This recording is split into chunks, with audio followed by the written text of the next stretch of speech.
No guys, luto pala tayo ng ginataang manok.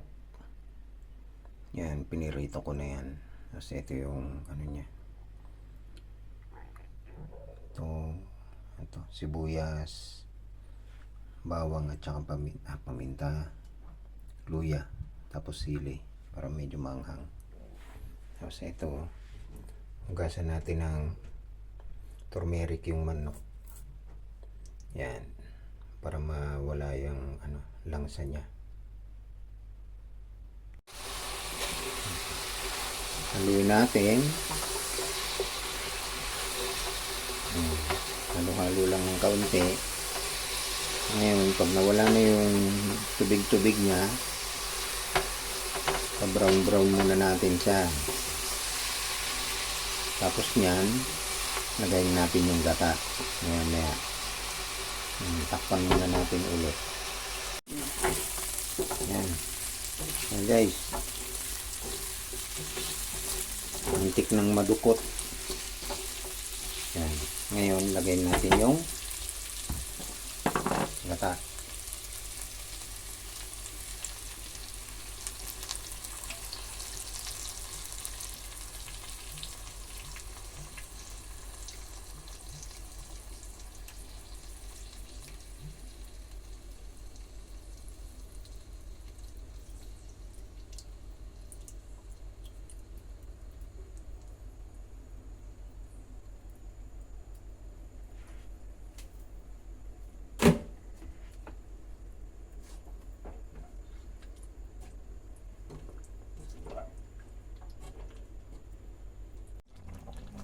Ngayon, lagay natin to.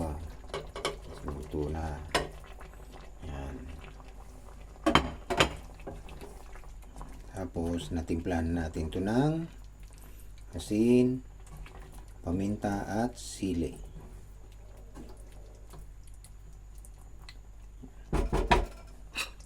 Ito ang special.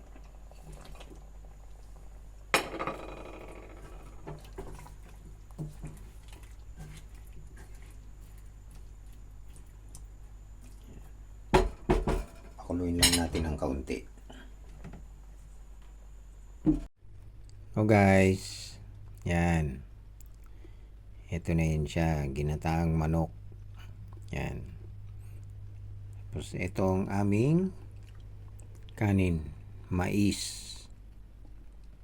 Yan siya. Yan. Kain tayo guys.